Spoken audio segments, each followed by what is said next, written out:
welcome to episode 3 of FinGig.Pro Podcast Series, where we connect you with our esteemed partners at FinGig.Pro. It's under the banner FinGig.Pro Expert Solutions. Today's episode addresses a critical and pressing concern for CEOs and CXOs: cybersecurity challenges in banking. Scary.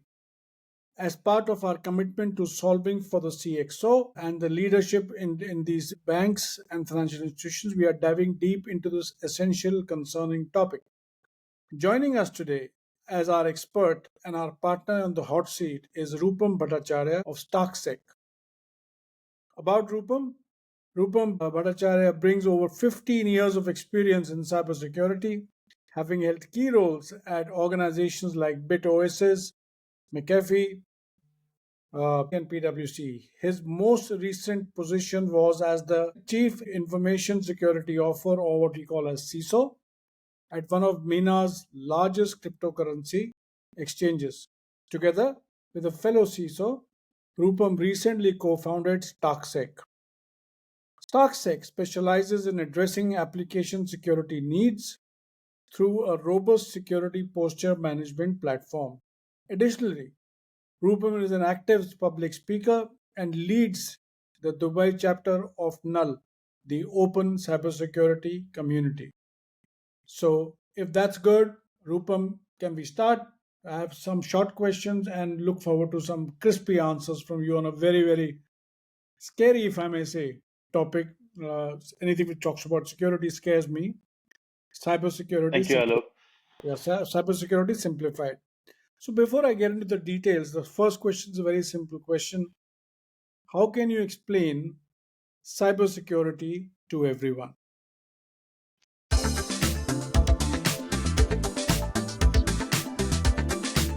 That's a simple but very, very good question. So imagine your home, you have your locks, you close your windows, you install alarm systems, all this to, deter the intruder or deter the thief.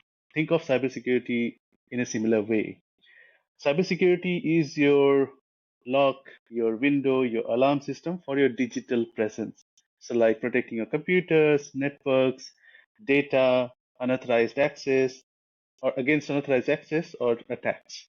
So, what are the various simple ways that we can do this? Set strong passwords. Set unique passwords for each of your accounts. You can use your password managers. That helps you make it very simplified. Use antivirus software. You might have seen your company installing an antivirus software in your machine that is like a guard dog. It detects and removes any malicious software. You can have firewalls in place. That's a barrier to your internet traffic. It will protect against any malicious traffic coming in. Keep your systems updated at all the times, and beware of phishing attempts. You might be getting calls, you might be getting emails posing as somebody whom they are not. So be very, very careful before you reply or click on any link. And assess your security as an organization. This is more for an organization. As an organization, you must always assess where you are in the journey of cybersecurity and do continuous improvements.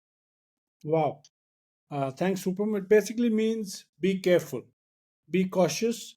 And the only way you can be careful and cautious is if you're aware of what you're doing. So I think thanks a lot. And today we will talk a little bit more detail on that. And that's I'll come on to my next question. Specific to BFSI or banking financial services, can you elaborate on the primary areas of cybersecurity where banks are facing challenges?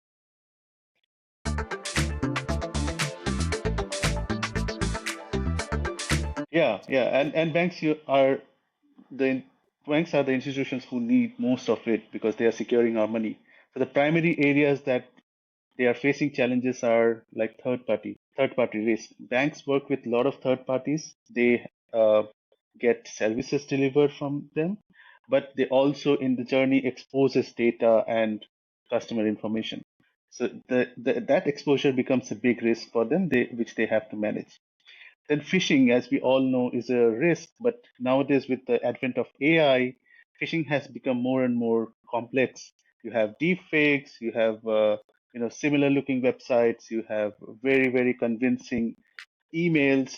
So it is very important for banks to secure their customers as well as their employees against these phishing attacks.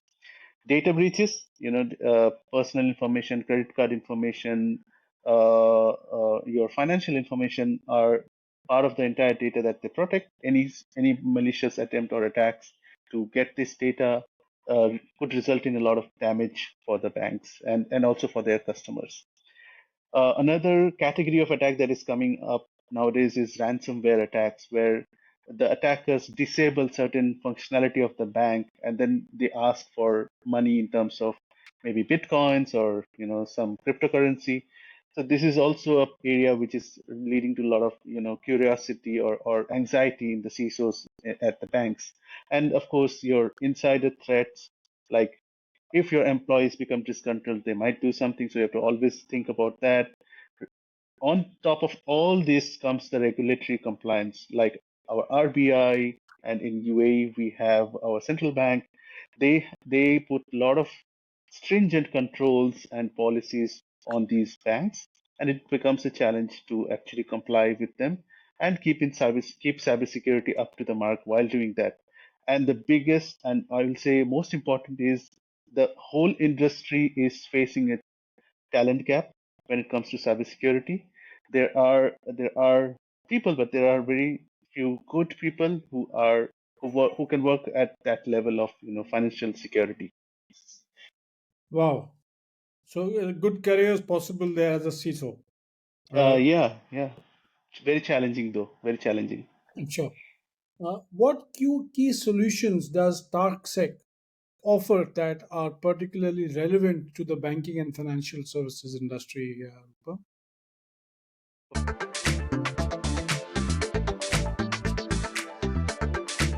Our offerings are divided into three unique categories. One is our product, and the other one belongs to services categories.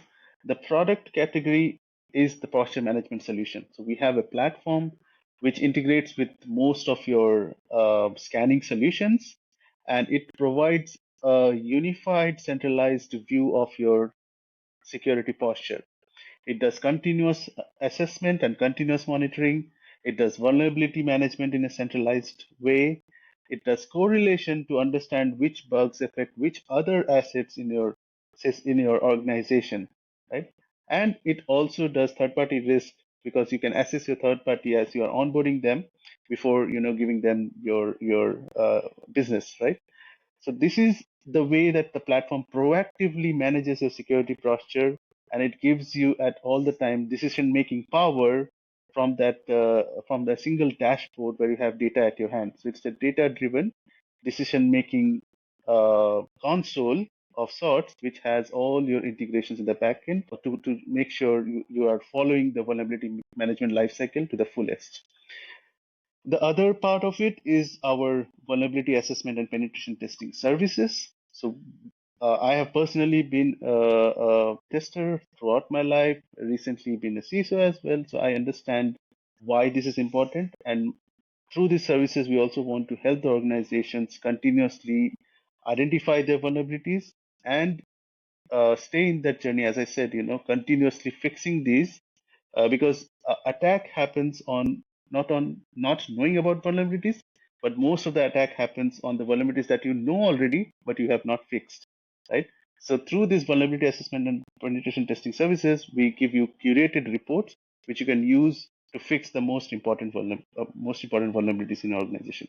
And the third one is a on-demand quick scan, which can help your organization understand their security posture without an annual commitment through the Starcsec That gives platform. me a beautiful segue into the next question, Rupam, which is about how can a financial institution conduct a health check to assess its current security procedure?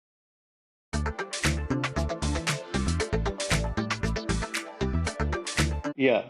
So as I was saying, there is a unique feature in Starksec where you don't have to commit to an annual contract. You can do user initiated scans, and you can get a comprehensive report at the end of the scan, which tells you exactly where you stand in terms of that asset's security. This report can be used for various compliance purposes as well. It has comprehensive coverage of your asset security, which includes your web application, mobile app, API, cloud, and network assets. And you can fix these issues before, you can realize your posture before going ahead with a larger commitment. Lovely. I'll come to my last question, Rupam. Thanks a lot for all the information. But before we wrap up, one final question for our non banking, non financial services listeners. OTPs have become a source of anxiety. Could you share some quick tips to help everyday users protect their money and their privacy? Also, do you believe that law enforcement units are keeping in pace with the hackers and the fraudsters, or they are lagging behind?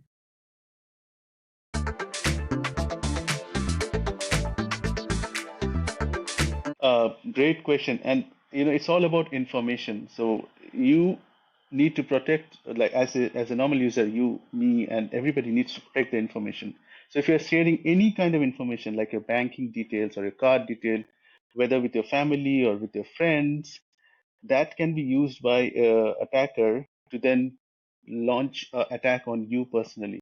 You might have seen deep fakes where somebody poses as somebody else in a very convincing way and maybe ask you for OTP. So make sure you verify that transaction before you give away the OTP. Make sure you do not send OTPs or share OTPs over phones or over messaging apps. And make sure if you're aware of the amount of the transaction as well as the destination of the transaction before using any OTP. And regarding the law enforcement, every country has their own level of law enforcement implementation in terms of cybersecurity. So what I will say is, if everybody collaborates, we can definitely be one step ahead of the attackers. Lovely. Thank you, Rupam, for sharing your invaluable insights during this episode. We are grateful for your expertise and for your time. To our audience, thank you for your continued support and feedback. Your reviews help us refine and improve our short video service. Stay tuned for our next episode, where we'll tackle another pressing topic from a CXO's perspective. See you soon. Thanks, Rupam, for coming along. Thank you, Alok, for taking time to talk to me.